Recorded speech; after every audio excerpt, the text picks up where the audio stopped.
Gelombang demonstrasi besar mengguncang Indonesia pada 29 Agustus 2025. Ribuan massa turun ke jalan di Jakarta, Bandung, Surabaya, Solo, Yogyakarta, Makassar, dan Medan.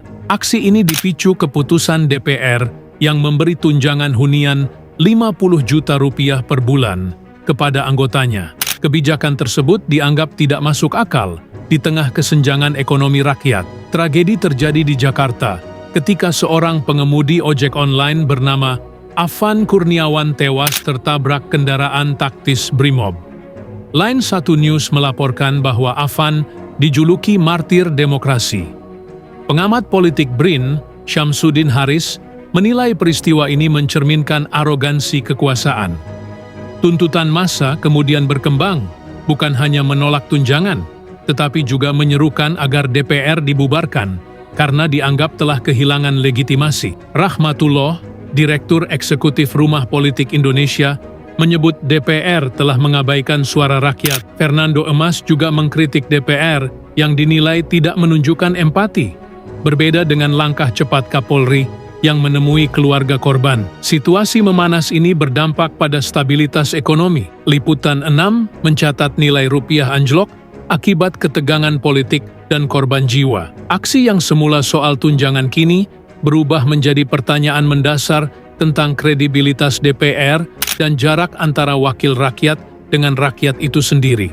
Pertanyaan besar yang muncul setelah gelombang demonstrasi adalah, apakah DPR benar-benar bisa dibubarkan oleh rakyat? Dalam sistem ketatanegaraan Indonesia, jawaban singkatnya adalah tidak. UUD 1945 tidak memberi wewenang langsung kepada rakyat untuk membubarkan DPR. Lembaga ini lahir dari pemilu, sehingga keberadaannya hanya bisa digugat melalui mekanisme konstitusi dan proses politik. Karena itu, seruan pembubaran DPR lebih merupakan ekspresi kekecewaan mendalam ketimbang tuntutan yang bisa dieksekusi secara hukum. Meski begitu, kedaulatan rakyat tetap menjadi prinsip utama. Pasal 1 UUD 1945 menegaskan bahwa kedaulatan berada di tangan rakyat dan dilaksanakan menurut Undang-Undang Dasar. Artinya, meski rakyat tidak bisa menekan tombol bubar secara langsung, mereka tetap bisa menggoyang legitimasi DPR lewat tekanan sosial, aksi massa, hingga desakan politik yang kuat. Seperti yang disampaikan pengamat politik Universitas Indonesia, Cecep Hidayat, tekanan publik yang konsisten bisa memaksa elite politik mencari jalan keluar, termasuk amandemen atau reformasi besar terhadap lembaga legislatif. Dengan kata lain, rakyat memang tidak memiliki instrumen hukum untuk menutup DPR, namun legitimasi DPR sepenuhnya bergantung pada kepercayaan rakyat. Jika kepercayaan itu runtuh, DPR bisa lumpuh secara politik. Gelombang protes pada akhir Agustus 2025 menjadi bukti bahwa suara rakyat mampu mengguncang dasar dari lembaga yang seharusnya berdiri di atas aspirasi publik. Meski secara hukum rakyat tidak memiliki kewenangan untuk membubarkan DPR, konstitusi tetap menegaskan bahwa kedaulatan berada di tangan rakyat. Namun dalam praktik, kedaulatan itu dibatasi oleh mekanisme formal, seperti pemilu, amandemen UUD, serta proses politik di parlemen. Rakyat hanya bisa menyalurkan aspirasinya melalui jalur itu, sehingga seringkali tuntutan besar di jalanan tidak langsung berbuah keputusan hukum. Pengamat politik Universitas Airlangga, Haryadi, menjelaskan bahwa dalam demokrasi modern, kekuatan rakyat justru terletak pada tekanannya. DPR boleh saja aman secara hukum, tetapi jika kehilangan legitimasi publik, ia akan kesulitan menjalankan fungsi politiknya. Demonstrasi yang menuntut pembubaran DPR adalah bentuk nyata dari kehilangan legitimasi tersebut. Ketika rakyat menolak untuk percaya, setiap kebijakan DPR bisa dianggap cacat moral, meski sah secara hukum. Hal ini pernah terlihat pada era Reformasi 1998. Kala itu tidak ada pasal yang mengatur pengunduran diri presiden akibat tekanan massa, tetapi derasnya gelombang protes memaksa Soeharto turun. Kasus serupa bisa terjadi pada DPR bila ketidakpercayaan terus meluas. Dengan kata lain, hukum memang memberi batasan, tetapi kekuatan rakyat mampu menembus batas itu dalam bentuk tekanan sosial dan politik. DPR mungkin tidak bisa bubar dengan dekret rakyat, namun rakyat bisa membuat lembaga ini tidak lagi relevan di mata publik. Demo besar pada 29 Agustus 2025 menjadi pelajaran penting bahwa legitimasi politik tidak hanya bergantung pada aturan hukum, tetapi juga pada kepercayaan rakyat. Tunjangan DPR yang dianggap berlebihan hanyalah pemicu, sementara kemarahan sesungguhnya lahir dari akumulasi rasa kecewa terhadap lembaga legislatif yang dinilai tidak lagi mendengar suara rakyat.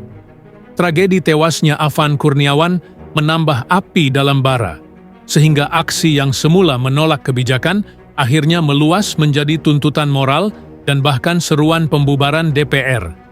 Pengamat politik UGM, Mada Sukmajati, menyebut gelombang protes ini sebagai peringatan keras bahwa DPR harus segera melakukan reformasi agar tidak kehilangan relevansi. Menurutnya, rakyat mungkin tidak bisa membubarkan DPR secara formal, tetapi bisa menjatuhkan legitimasi politiknya hingga lembaga ini lumpuh dalam menjalankan fungsi. Kepercayaan publik adalah modal utama, dan tanpa itu setiap kebijakan DPR akan dianggap cacat. Kita juga belajar bahwa respons negara menentukan arah eskalasi. Langkah cepat Kapolri yang menemui keluarga korban dipuji publik, sementara DPR justru menuai kritik karena dianggap tidak menunjukkan empati. Kontras ini semakin menegaskan jurang antara rakyat dan wakilnya. Bila DPR gagal membangun kembali kepercayaan, maka tekanan reformasi bisa berkembang menjadi tuntutan perubahan konstitusional. Dengan demikian, demo 29 Agustus bukan sekadar kisah kerusuhan, tetapi juga momentum yang menegaskan bahwa kekuasaan sejati tetap berada di tangan rakyat. Tulis pendapat kalian di kolom komentar. Apakah demonstrasi adalah cara paling tepat untuk menekan DPR, atau ada jalur lain yang menurut kalian lebih efektif?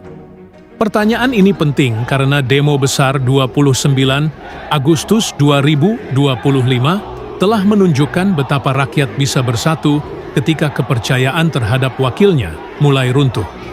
Walaupun secara hukum rakyat tidak memiliki kewenangan membubarkan DPR, tekanan publik tetap mampu mengguncang legitimasi mereka. Saya pribadi melihat ada jalan lain selain aksi jalanan, yaitu memperkuat gerakan sipil, menuntut transparansi, dan memperluas partisipasi masyarakat dalam pengawasan.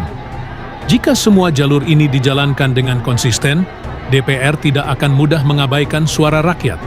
Tragedi Afan Kurniawan menjadi pengingat pahit bahwa demokrasi hanya akan hidup jika wakil rakyat kembali pada amanatnya.